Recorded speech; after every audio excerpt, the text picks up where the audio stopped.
चलिए देखते हैं पिछले क्लास में क्या क्या देखा था हम लोग ने। एसेट्स, लायबिलिटीज, इनकम, एक्सपेंडिचर, ठीक है, और कैपिटल, ये सारी चीजें हम देख चुके हैं। कुछ चीजें और बतानी है आपको, ठीक है ना। आप सीक्वेंस वाइज कर लेना, 5 नंबर तक हुआ था ना। आप सीक्वेंस वाइज 6 नंबर भी डाल सकते हो, या कोई दिक्कत नहीं है, आप नंबरिंग चेंज भी कर सकते हो, उसके लिए कोई इशू नहीं है। अभी जो देख रहे हैं ना हम लोग, अभी देख रहे हैं हम लोग डेटर्स के बारे में। किसके बारे में? डेटर्स के बारे में, ठीक है। यहाँ पे मैं लिख दे रहा हूँ, ठीक है। डेटर्स क्या होता है? डेटर्स क्या होता है? क्या समझते हो डेटर्स से? देखो, डेटर्स समझने के पहले ना मैं एक चीज समझा रहा हूं, ठीक है। एक चीज बता रहा हूं। जो सेल होता है ना, सेल, वो सेल 2 तरीके का होता है, पता है ना। 2 तरह से होता है, 2 तरीके का नहीं, 2 तरह से होता है ना। क्या? कैश सेल्स, और एक क्या होता है? क्रेडिट, ठीक है। देखो, कैश सेल्स का मतलब हुआ कि व्हेन वी सेल समथिंग मतलब गुड्स, जब गुड्स बेचते हैं ना, गुड्स बेचते हैं और पैसा इमीडिएटली रिसीव हो जाता है। पैसा इमीडिएटली रिसीव हो जाता है, मतलब एक हाथ से सामान दिया, दूसरे हाथ से पैसा लिया, एक हाथ से सामान दिया, दूसरे हाथ से पैसा लिया, यानी कि कैश उसमें इमीडिएटली रिसीव हो गया ना, तो वो हमारा क्या कहलाता है? कैश सेल्स कहलाता है। कोई दिक्कत? कैश सेल्स बोलते हैं उसको। हमें ये नहीं जानना था, हमें जानना था क्रेडिट सेल, क्योंकि जब तक क्रेडिट सेल नहीं समझेंगे तब तक डेटर्स समझ में नहीं आएगा, ठीक है। देखो, क्रेडिट सेल का मतलब होता है उधार पे बेचना। उधार पे बेचना मतलब सामान बेचा, पैसा रिसीव नहीं हुआ। सामान सेल किए पर पैसा रिसीव नहीं हुआ, ठीक है। पैसा कब रिसीव होगा? फ्यूचर डेट पे, आगे फ्यूचर डेट पे, 1 महीने बाद, 15 दिन बाद। वो डिपेंड करता है कि उस बंदे ने कितने दिनों का कमिटमेंट करके आपसे सामान खरीदा है, ठीक है। तो उसको बोलते हैं हम लोग क्रेडिट सेल। जब सामान बेचते हो और पैसा इमीडिएटली रिसीव नहीं होता है तो उसको हम बोलते हैं क्रेडिट सेल। कोई डाउट है? कैश सेल्स का मतलब होता है हम सामान बेचे और पैसा तुरंत रिसीव हो गया, ठीक है। यानी कि इसमें मनी क्या होता है? मनी इमीडिएटली रिसीव हो जाता है। कैश क्या होता है?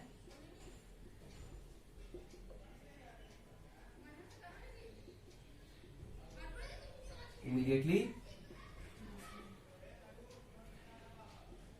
रिसीव हो जाता है, और इसमें कैश इमीडिएटली रिसीव नहीं होता है, इसीलिए आता है डेटर्स। देखा नहीं सुनना, इस केस में क्या होता है? क्रेडिट सेल के केस में क्या होता है? कैश इमीडिएटली रिसीव नहीं होता है, ठीक है। तो क्या आता है? आता है डेटर्स। अब ध्यान से सुनना, ये डेटर्स क्या होता है अब मैं बताऊंगा डेटर्स क्या होता है, ध्यान सुनना।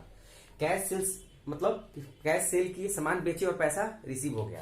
क्रेडिट सेल का मतलब सामान बेचे पर पैसा रिसीव नहीं हुआ। पैसा रिसीव कब होगा? फ्यूचर डेट पे होगा, आने वाले समय में होगा। जितने दिनों का कमिटमेंट बंदे ने किया है ना, 15 दिन, 20 दिन, महीने दिन, जितने दिनों का कमिटमेंट किया है उतने दिनों के अंदर वो पैसा रिसीव होगा। ध्यान सुनना, जब ये पैसा रिसीव नहीं होता है ना तो आता है डेटर्स। यानी कि हम अगर डेफिनेशंस की बात करें कि हु आर डेटर्स, तो हम कह सकते हैं कि debtors are the persons to whom we sell the goods. Debtors are the persons to whom we sell the goods on credit. जिसको हम उधार सामान बेचते हैं ना उसको क्या बोलते हैं? डेटर्स बोलते हैं। जिसको हम सामान उधार बेचते हैं उसको क्या बोलते हैं? डेटर्स बोलते हैं। मतलब कि अगर हम सेल करते हैं तो 2 तरीके से सेल कर सकते हैं, एक तो कैश सेल कर सकते हैं और दूसरा क्रेडिट सेल कर सकते हैं। तो कैश सेल जब होगा तो डेटर्स का कोई क्वेश्चन ही नहीं है, क्योंकि सामान बेचे और पैसा रिसीव किए तो उसमें डेटर्स का कोई क्वेश्चन नहीं है। लेकिन सामान जब बेचे और पैसा रिसीव नहीं किए तो पैसा तो आया नहीं ना, तो कौन आया? डेटर्स आया। डेटर्स मतलब जिस बंदे को बेचा है ना उसका नाम आया, जिस बंदे को हमने सेल किया है उसका नाम। जैसे मान लो कि मोहन को मैंने सेल किया, सोहन को मैंने सेल किया। मोहन को मैंने कैश में सेल किया और पैसा ले लिया, कोई फर्क नहीं पड़ता है। लेकिन सोहन को मैंने सेल किया लेकिन पैसा सोहन ने नहीं दिया, तो सोहन क्या बन गया? हमारा डेटर्स हो गया। कोई दिक्कत? यानी कि जिसको हमने सेल किया सामान, उसने पैसा नहीं दिया, फ्यूचर में देगा, वो बंदा हमारे लिए क्या बन जाता है? डेटर्स बन जाता है। तो अगर डेफिनेशंस की बात करें कि डेटर्स कौन होता है तो लिखो, debtors are those persons to whom we sell the goods on credit. Debtors are those persons to whom we sell the goods on credit. कोई दिक्कत? जिसको हम सामान उधार बेचते हैं वो बंदा कौन होता है? हमारा डेटर्स होता है। कोई दिक्कत है? और ये डेटर्स क्या होता है? एसेट्स होता है। डेटर्स क्या होता है? एसेट्स होता है। ये मैं क्यों बोल रहा हूं, ध्यान से सुनना, क्योंकि मुझे क्या कराना है, आपको जनरल एंट्रीज पे लेके जाना है, ठीक है। इस वजह से मैं इसको एक्सप्लेन कर रहा हूं कि डेटर्स क्या होता है? एसेट्स होता है। कोई दिक्कत है? डेटर्स क्या होता है? एसेट्स होता है। यहां पे मैं लिख दूं, डेटर्स क्या होता है? ये एसेट्स होता है, ठीक है। जैसे मैं लिख रहा हूं ना वैसे ही लिखोगे। ये इसका डेफिनेशन भी मैं लिख दूं क्या? इसे मैं मिटा दूं, याद रखना, इसे मिटा दूं मैं? हाँ, कोई दिक्कत है इसमें? सेल्स दो तरीके का हो सकता है, कैश सेल्स और क्रेडिट सेल। क्रेडिट सेल होगा तभी डेटर्स आएगा, सामान उधार बिकेगा तभी डेटर्स आएगा, अदरवाइज नहीं आएगा। इसको लिख लो, मैं मिटा दे रहा हूं, ठीक है। इससे लिखना, सेल दो तरीके का हो सकता है, कैश सेल्स और credit sale. Cash sales immediately जिसमें पैसा रिसीव हो जाता है, और क्रेडिट सेल जिसमें पैसा रिसीव नहीं होता है, यानी कि पैसा फ्यूचर डेट पे, cash will receive on future date. लिख दो यहां पे, cash will receive on future date. Future date, आगे कभी भी फ्यूचर में पैसा रिसीव होगा, उसको क्या बोलेंगे हम? लिखो इसको, मैं इसको इरेज कर रहा हूं, इसको इरेज कर रहा हूं, ठीक है।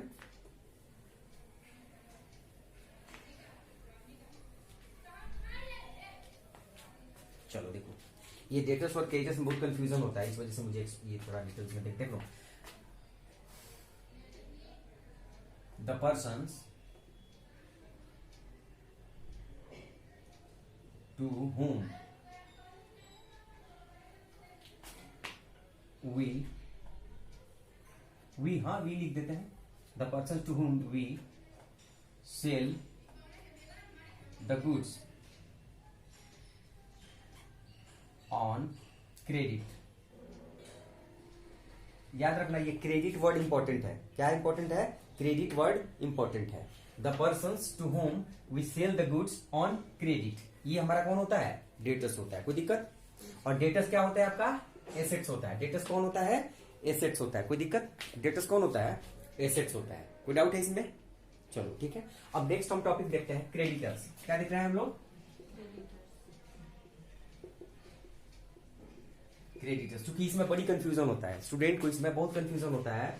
डेटर्स क्या होता है, क्रेडिटर्स क्या होता है, कई बार कंफ्यूज कर जाते हैं, ठीक है ना। तो डेटर्स में कभी कंफ्यूजन नहीं होना है। डेटर्स का मतलब वो होता है जिसको हम सामान उधार बेचते हैं। इसको इस एंगल से समझो, जिससे पैसा लेना है ना वो हमारा कौन है? डेटर्स है। जिससे पैसा लेना है ना वो हमारा कौन है? डेटर्स है। जिससे पैसा रिसीव करना है, पैसा किससे रिसीव करते हैं? जिसको सामान बेचते हैं। और सामान बेचते हैं किसको? उधार जिसको बेचते हैं, जिसको उधार सामान बेचते हैं उसी से पैसा रिसीव करते हैं फ्यूचर में। बात समझना, डेटर्स वो बंदा होता है जिससे हम कैश रिसीव करते हैं, पैसा रिसीव करते हैं, ठीक है। कोई दिक्कत है? अब हम देख रहे हैं क्रेडिटर्स। क्रेडिटर्स को क्या बोलेंगे हम लोग? The persons to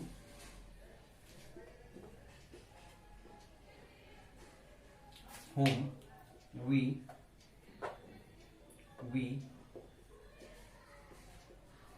purchase the goods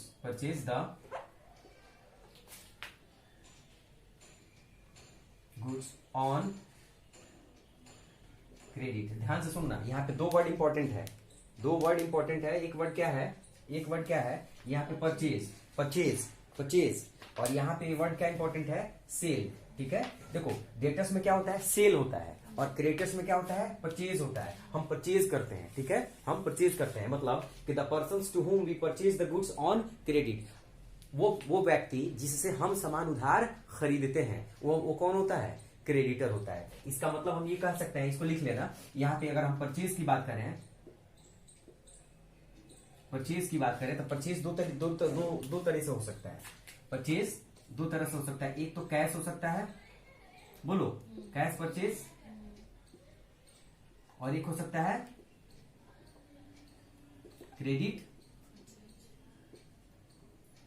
purchase, ठीक है। एक हो सकता है कैश परचेज और दूसरा हो सकता है क्रेडिट परचेज। कैश परचेज का मतलब है कि हमने सामान खरीदा और पैसा तुरंत पे कर दिया, ठीक है। बिजनेस के एंगल से सोचना है, किसके एंगल से सोचना है, बिजनेस के एंगल से सोचना है कि बिजनेस जब किसी को सामान बेचता है ना उधार, उसको डेटर्स बोलते हैं। और बिजनेस भी तो कुछ सामान खरीदता होगा ना किसी से उधार पे, तो बिजनेस ने जब किसी से उधार खरीदा उसको बोलते हैं हम क्रेडिटर। याद रखना, हमने जिससे सामान खरीदा ना उधार पे, क्रेडिट पे, उधार पे, उसको बोलते हैं क्रेडिटर। लेकिन हमने किसी को सामान बेचा है उधार पे, कहा कैसे, उधार, क्रेडिट सेल किया है, तो वो होता है डेटर्स। कोई दिक्कत है, ध्यान सुनना, हमने जिसको क्रेडिट पे सेल किया है वो हमारा कौन होता है, डेटर्स। और जिससे हमने परचेज किया है, क्रेडिट पे परचेज किया है, क्रेडिट पे परचेज किया है, वो हमारा कौन होता है, क्रेडिटर। इसलिए मैंने लिखा है, डेटर्स को लिखा है the persons to whom we sell the goods on credit, जिसको हम सामान उधार बेचते हैं।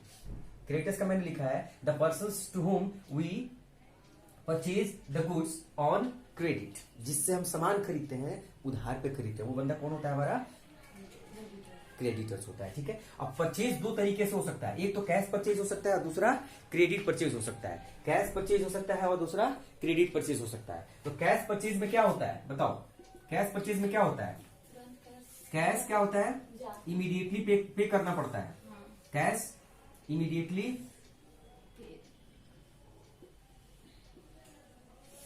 पे करना पड़ता है, पे हो जाता है, ठीक है। और क्रेडिट परचेज में क्या होता है, कैश फ्यूचर में पे होता है, फ्यूचर डेट में पे होता है, ठीक है। कोई दिक्कत। और क्रेडिटर्स क्या हो जाता है, यहां पे लिख लो, क्रेडिटर्स क्या हो जाता है, लायबिलिटी हो जाता है। अभी मैं बताऊंगा कि ये लायबिलिटी क्यों होता है, ठीक है ना। जिस हम सामान उधार पे खरीदे वही उसको पैसा देना तो पड़ेगा ना, आज नहीं दिए फ्यूचर में तो देना पड़ेगा ना। तो जब तक हम पे नहीं कर दिए तब तक तो लायबिलिटी होता है ना, हमारा टेंशन है। लायबिलिटी का अगर दिमाग में लाना हो तो क्या, टेंशन, जिसको पे करना, हमें पे करना पड़े, ठीक है, वो हमारे लिए लायबिलिटीज होता है। और जिससे मुझे रिसीव करना है वो हमारा एसेट्स होता है। तो डेटर्स होता है वो बंदा जिससे हमके पैसा रिसीव होना है, वो बंदा होता है एसेट्स। जिसको हमें खुद पे करना पड़ता है वो बंदा होता है हमारा क्रेडिटर, और वो होता है लायबिलिटीज। कोई दिक्कत है इसमें, ये नोट कर लेना। परचेज दो तरह से हो सकता है, कैश परचेज और क्रेडिट परचेज। कैश परचेज में इमीडिएटली पैसा पे करना पड़ता है और क्रेडिट परचेज में पैसा फ्यूचर डेट में पे किया जाता है, ठीक है। इसको आप नोट कर लेना, ठीक है। और देखो कभी भी ना नोट्स बनाना तो कलरफुल बनाना, क्योंकि मैं भी यहाँ पे कलरफुल लिखने की कोशिश कर रहा हूँ ना, ठीक है। रेट से थोड़ा कोशिश कम करता हूँ लिखने के लिए, क्योंकि थोड़ा सा दिखता नहीं है। तो कभी भी नोट्स बनाओ ना तो कलरफुल पेन से बनाओ, कलरफुल मल्टीपल कलर यूज करो, ठीक है ना। और एक एक चीज को मैं एक्सप्लेन कर रहा हूँ, क्यों मैं बोल ज्यादा रहा हूँ लिख कम रहा हूँ, रीजन क्या है, क्योंकि मुझे जनरलिटीज बतानी है। और ये चीजें आपको पता होनी चाहिए कि डेटर्स क्या होता है, क्रेडिटर्स क्या होता है, ठीक है। अगर चीजें पता है ना तो इजीली आप उसको अंडरस्टैंड कर सकते हो। कोई दिक्कत है इसमें, बोलो। चलो इसको इरेज कर दे, इसको इरेज कर दे रहा है एटलीस्ट, इसको खाली हटा दे रहा है, इसको लिख लेना तुम, इसको खाली इरेज कर रहे हैं। देखो इसको मैं इरेज कर रहा हूँ। नेक्स्ट मैं लिख रहा हूं ड्राइंग्स। क्या, ये ड्राइंग्स नहीं, ड्राइंग्स के पहले मैं लिख दे रहा हूं ये bad debts, bad debts, bad debts. देखो बैड डेट्स का मतलब क्या होता है, बैड डेट्स का मतलब होता है, ध्यान सुनना, जब हम किसी को सामान बेचते हैं, जब हम किसी को सामान बेचते हैं, किस चीज पे, क्रेडिट पे, उधार बेचते हैं, और वो बंदा पैसा फ्यूचर डेट पे देने के लिए राजी होता है कि हम पैसा देंगे बाद में। पैसा कब देंगे, बाद में देंगे। देखो कई बार क्या होता है ना कि जब हम उधार सेल करते हैं ना तो पैसा डूबने का चांस होता है, पैसा डूबने का चांस होता है, उसी को बोलते हैं बैड डेट्स। मतलब मान लो मेरे से किसी ने उधार सामान खरीदा, ठीक है, और उसने कहा कि मैं 10 दिनों के अंदर पैसा दे दूंगा, मैंने 10 दिनों के अंदर पैसा पे कर दूंगा, लेकिन वो 10 दिनों में पैसा पे नहीं किया, तो उसको क्या मानेगा, हमने पूरी कोशिश कर ली पैसा रिकवर करने की, मैंने फोन किया, मैं उसके खुद घर पे गया, पर पता नहीं चला, वो पता चला कि वो घर खाली करके निकल गया, छोड़ दिया है, तो मतलब मैं क्या इज्यूम कर रहा हूं कि ये पैसा मेरा डूब गया, तो उसी को बोलते हैं हम लोग बैड डेट्स, ठीक है। ध्यान से सुनना, बैड डेट्स एराइज कब होता है, बैड डेट्स एक तरह का लॉस है। क्या है बैड डेट्स, एक तरह का लॉस है, हाँ याद रखना, बैड डेट्स क्या है, एक तरह का लॉस है, एक तरह का ये लॉस है, ठीक है। ध्यान से सुनोगे, जब हम सेल करते हैं ना, सेल कौन सा सेल, क्रेडिट सेल, कौन सा सेल, मैं फिर से लिख रहा हूं, देखो कौन सा सेल करते हैं, क्रेडिट सेल, देखो कैश सेल में बैड डेट्स होने का चांसेस नहीं होता है। जब उधार बेचते हैं ना, क्रेडिट सेल करते हैं ना, तभी बैड डेट्स होने का चांसेस होता है। देखो जब हम क्रेडिट सेल करते हैं ना, जैसे मान लो कि मैंने क्रेडिट सेल किया, बहुत सारे लोगों को क्रेडिट सेल किया। जैसे मान लो कि मैंने राम को क्रेडिट सेल किया, मान लो 50,000 का, ठीक है। मैंने मान लो सोहन को किया क्रेडिट सेल किया, मान लो 1 लाख रुपए का, ठीक है। मैंने मान लो कि मोहन को किया 50,000 रुपये का, ठीक है। मान लो मैंने राधा को किया 50,000 रुपये का। यानी कि अगर हम बात करें तो टोटल क्रेडिट सेल कितना है हमारे यहाँ पे, टोटल क्रेडिट सेल कितना है हमारा, टोटल क्रेडिट सेल, अगर टोटल क्रेडिट सेल की बात करें, टोटल क्रेडिट सेल की बात करें तो टोटल क्रेडिट सेल कितना है हमारे यहाँ पे 2,50,000, ठीक है। 2,50,000 रुपए का हमने क्रेडिट सेल किया है, याद रखना 2,50,000 रुपए का हमने क्रेडिट सेल किया है। अब प्रॉब्लम ये है कि इसमें से एक मोहन जो बंदा था ना, ये मोहन जो था ना, मोहन, उसने पेमेंट नहीं दिया। इसने पेमेंट कर दिया, ये पे कर दिया, इसने पे कर दिया, सोहन ने भी पे कर दिया, राधा ने भी पे कर दिया, ठीक है। इन्होंने सारे लोगों ने हमसे उधार खरीदा था सामान, लेकिन ये मोहन जो है ना, मोहन ये पे नहीं किया मुझे पैसा। इसने ड्यू डेट जो था, ड्यू डेट का मतलब जिस दिन को इन्होंने कहा था पैसा पे करने का, उस डेट को इन्होंने पैसा पे नहीं किया। और मैंने फोन किया, फोन रिसीव नहीं किया, ठीक है। मैं उसके घर पे गया, पता चला घर खाली करके निकल गया है, मैंने मिला नहीं वो मोहन। मुझे लगा ना कि ये पैसा अब रिसीव नहीं होगा। मैं पड़ोसियों से बात किया, पड़ोसियों ने कहा कि भाई तो खाली करके निकल गया, ये चल गया यहाँ से, ये नहीं है यहाँ, ठीक है। तो मुझे एहसास हो गया, मुझे लग गया एज ए बिजनेसमैन, मुझे लग गया कि ये पैसा रिकवर नहीं होगा, ये पैसा रिकवर अब नहीं हो सकता है, ठीक है। तो मैं इसको क्या मान लिया, बैड डेट्स, मैं इसको लॉस मान लिया, अपना लॉस मान लिया, क्योंकि ये अब मुझे पैसा रिकवर नहीं होगा। तो समझ में आया कि बैड डेट्स क्या हुआ। ये एग्जांपल इसके सामने लिखना, इसने पैसा पे नहीं किया, मोहन ने पैसा पे नहीं किया। तो मोहन कौन है हमारा, डेटर्स है। डेटर्स तो राम भी है, सोहन भी है, मोहन भी है और राधा भी है। लेकिन सारे लोगों ने पैसा पे कर दिया, ठीक है, लेकिन मोहन ने पैसा पे नहीं किया। अब सोचो कि बिजनेसमैन कभी भी क्रेडिट सेल करना चाहता है क्या, नहीं चाहता है। कभी भी उधार बेचना नहीं चाहता, पर उसकी मजबूरी होती है। उधार नहीं बेचेगा ना तो उसका बिजनेस नहीं चल पाएगा। क्योंकि बहुत सारे कस्टमर्स ऐसे होते हैं ना जो उधार पे सामान खरीद के ले जाते हैं और बाद में पैसा पे करते हैं। तो वैसे कस्टमर्स तो हमारे पास नहीं आएंगे ना अगर बोल दे के हम उधार नहीं बेचते हैं। तो कई बार बिजनेसमैन के पास मजबूरी होती है, उधार बेचना पड़ता है, ठीक है ना। क्योंकि सारे कस्टमर्स मोहन के जैसे नहीं होते हैं। बहुत सारे कस्टमर्स जो ड्यू डेट के अंदर ही पैसा पे कर देते हैं या ड्यू डेट पे पैसा पे कर देते हैं, लेकिन बहुत सारे कस्टमर्स होते हैं जो पैसा लेके भाग जाते हैं, भागने का चांसेस होता है, ठीक है। तो इस वजह से कोई भी बिजनेसमैन क्रेडिट सेल करना नहीं चाहता, पर मजबूरी है बिजनेस का, ये पार्ट एंड पार्सल से करना पड़ता है, ठीक है ना। बिजनेसमैन को क्रेडिट सेल करना पड़ता है। और जितना क्रेडिट सेल होगा ना, ये जितना क्रेडिट सेल होगा उतना ही बैड डेट्स होने का चांसेस भी होगा। यानी कि पैसा जितना उधार बेचोगे ना, पैसा डूबने का चांसेस भी उतना ही होगा। तो सिंपल बात है कि बैड डेट्स का मतलब क्या हुआ कि जब सामान हमने सेल किया और उसका पैसा रिसीव नहीं हुआ। तो पैसा जब रिसीव नहीं होता है, और वो रिसीव नहीं हो सकता है, याद रखना, रिसीव नहीं होना मतलब फ्यूचर में रिसीव होगा, अब वो कभी रिसीव नहीं होगा। ये एहसास हो गया, लग गया कि ये पैसा रिकवर नहीं हो सकता है, तो उसको हम क्या मान लेते हैं, बैड डेट्स मान लेते हैं, ठीक है। मान लो कि जैसे ये मोहन ने बोला था ना कि 10 जनवरी को हम पे कर देंगे, लेकिन ये 10 जनवरी को पे नहीं किया। और मैंने 10 जनवरी के बाद मैं ट्राई किया, बहुत कोशिश की इससे पैसा निकालने का, पर पता चला कि वो मिल ही नहीं रहा है, वो है ही नहीं। जो एड्रेस उसने दिया था उस एड्रेस पे ये नहीं है। तो मैं क्या एज्यूम कर रहा हूँ, वो पैसा मेरा डूब गया, ठीक है। तो अब बैड डेट्स का मतलब क्या होता है, पैसा डूब जाना। अब कई बार क्या होता है ना कि वो जबरदस्ती भी लोग करते हैं। कई बार सामान तो खरीद के लेके जाएंगे, पैसा के लिए जाओगे तो बोलेंगे कि नहीं देंगे तो क्या कर लोगे, नहीं देंगे तो क्या कर लोगे। तो भाई आप बिजनेसमैन हो, आप उससे झगड़ा तो नहीं करोगे ना, ठीक है। आप ज्यादा से ज्यादा क्या करो, लीगल एक्शन ले सकते हो, उसके ऊपर लीगल एक्शन ले सकते हो। तो सोचो कि आप बिजनेस करोगे कि लीगल एक्शन में फंसोगे, ठीक है। तो लगेगा कि अमाउंट ह्यूज है आपके लिए, तो लीगल एक्शन लेना चाहोगे। अदरवाइज कई बार बिजनेसमैन छोड़ देते हैं, चलो कौन जाए टेंशन लेने, ठीक है। हो सकता है दबंग नेचर का आदमी है, हो सकता है वो आपको किडनैप कर ले, आपके बच्चों को किडनैप कर ले, या आपको कुछ क्षति पहुंचा दे। तो इस वजह से बहुत सारे मतलब सिचुएशंस में ऐसा क्या होता है ना कि लोग इस वजह से बिजनेसमैन कभी भी क्रेडिट सेल करना नहीं चाहता, नहीं बेचना चाहता है उधार। कोई दिक्कत है इसमें, चलो कोई डाउट है इसमें, इसको इरेज कर दूं। ये लीक हो गई, ये लिखना है, ठीक है ना। इसको लिखो, एक छोटा सा कंसेप्ट और बता रहा हूँ इससे रिलेटेड, ठीक है ना। इससे रिलेटेड छोटा सा कंसेप्ट और बता रहा हूँ, कोई दिक्कत है इसमें? इरेज कर दूं इसको, खाली इसको इरेज कर रहा हूँ, ठीक है। ये पूरा इरेज कर दूं।